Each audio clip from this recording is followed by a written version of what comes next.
saya Nur Hamidah.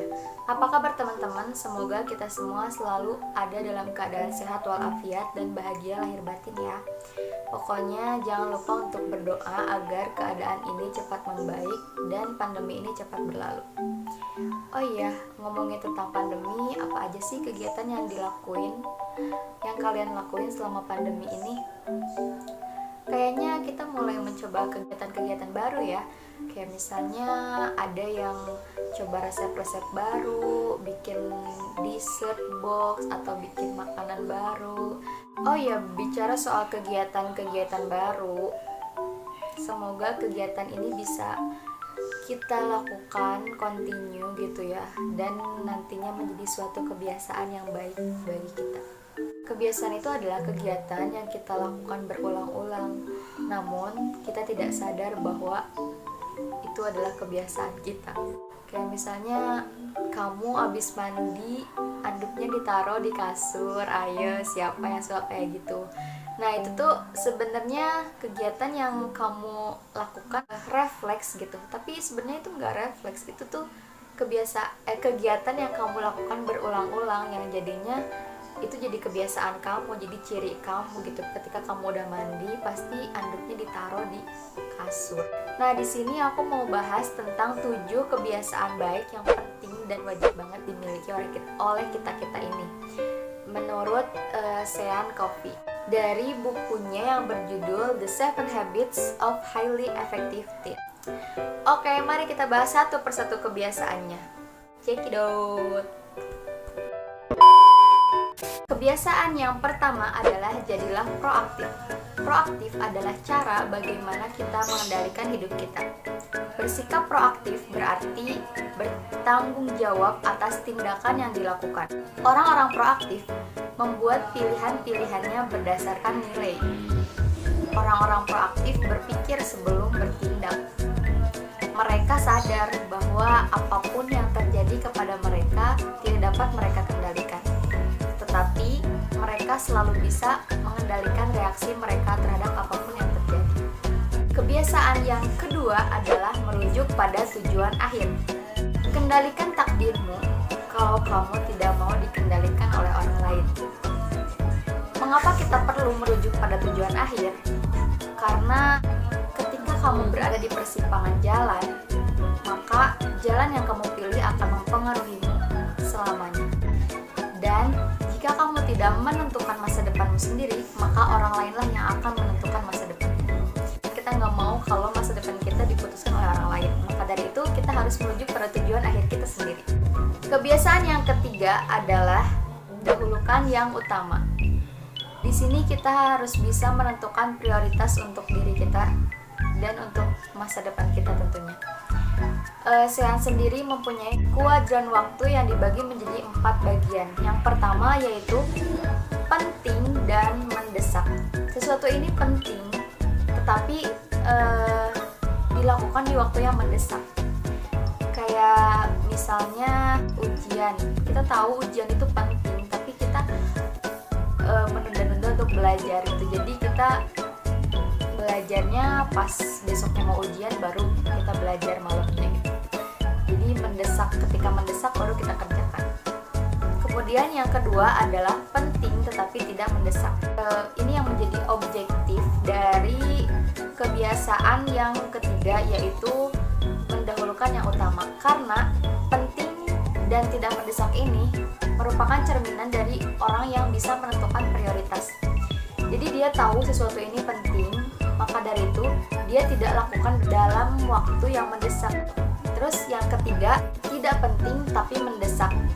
Nah, kalau ini adalah tipe-tipe orang yang yes man.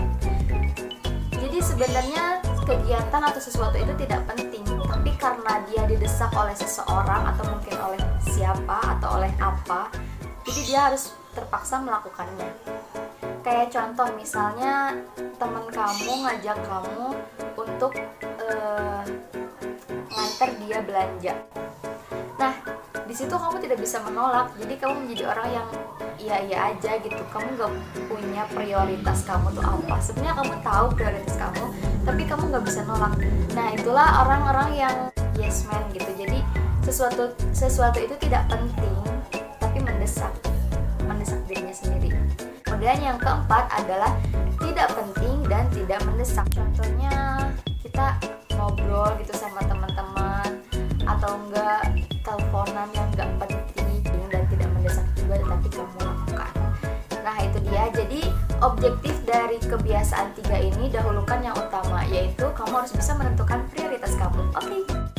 Kemudian kebiasaan yang keempat adalah berpikir menang atau menang. Kenapa kita harus berpikir menang atau menang? Ya kita harus percaya diri dulu sebelum kita mau menang gitu.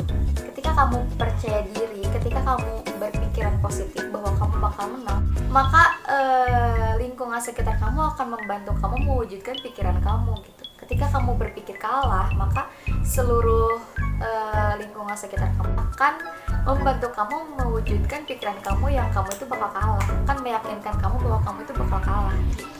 Jadi penting bagi kamu untuk berpikir menang atau menang. Kebiasaan yang kelima adalah berusahalah untuk memahami terlebih dahulu, baru dipahami. Pernah dengar gak? Perlakukanlah seseorang sebagaimana kamu ingin diperlakukan. Nah ini juga sama, pahamilah seseorang sebagaimana kamu ingin dipahami. Jadi cobalah dengarkan dengan tulus. Misalnya seseorang mau cerita sama kamu harus mendengarkannya dengan tulus, karena dari banyaknya teman yang dia punya, dia memilih kamu untuk menceritakan masalahnya. Berarti dia mempercayai kamu. Maka dari itu kamu harus berusaha untuk memberikan timbal balik yang baik. Dengarkanlah dengan mata hati dan telingamu. Selami perasaan mereka, pikirkanlah itu menurut sudut pandangnya, bukan sudut pandangmu. Dan berusaha untuk bersikap cermin. Bersikap cermin itu kayak gimana sih? Bersikap cermin itu kayak misalnya ada timbal baliknya gitu. Kamu tuh kayak ada buktinya kalau kamu tuh ngedengerin apa yang dia ceritain. Misal kayak gini, oh jadi kamu ngerasa kamu tuh gimana gitu, atau jadi maksud kamu apa-apa gitu. Kebiasaan yang keenam adalah wujudkan sinergi.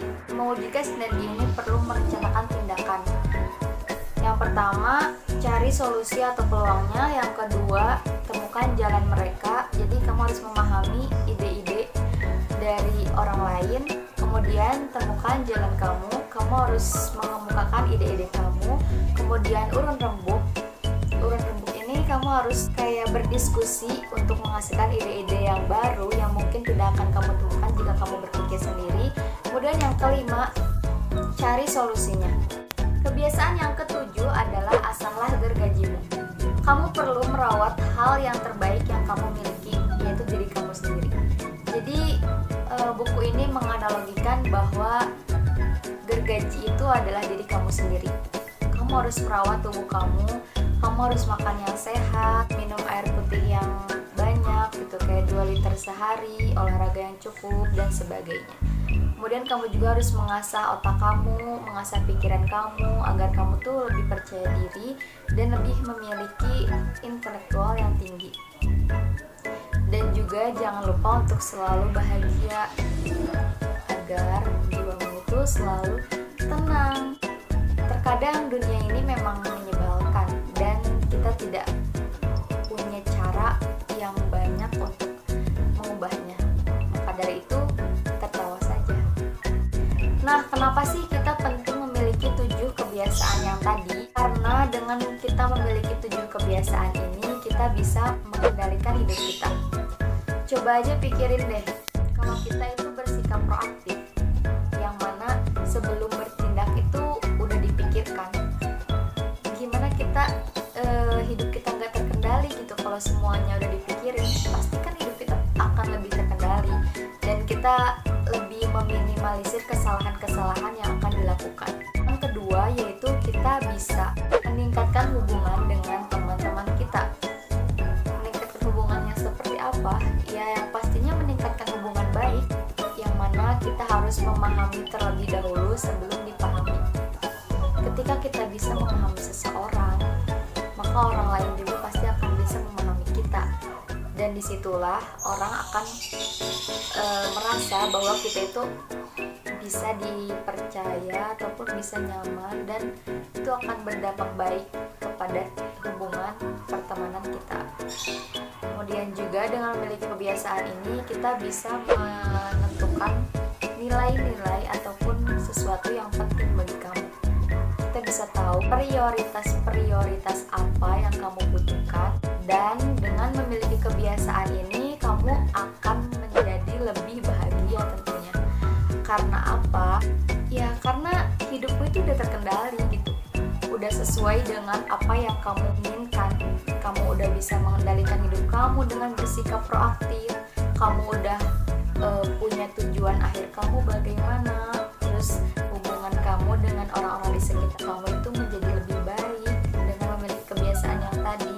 Oke teman-teman, segitu aja dari aku. Semoga apa yang aku sampaikan bisa bermanfaat bagi kalian dan bagi aku juga. Semoga kita bisa sama-sama mengubah kebiasaan kita menjadi lebih baik. Mengubah kebiasaan itu tidaklah mudah, tetapi selalu mungkin. Mula-mula kita akan membentuk kebiasaan, tetapi lama-kelamaan kebiasaanlah yang akan membentuk kita. See you next time, bye!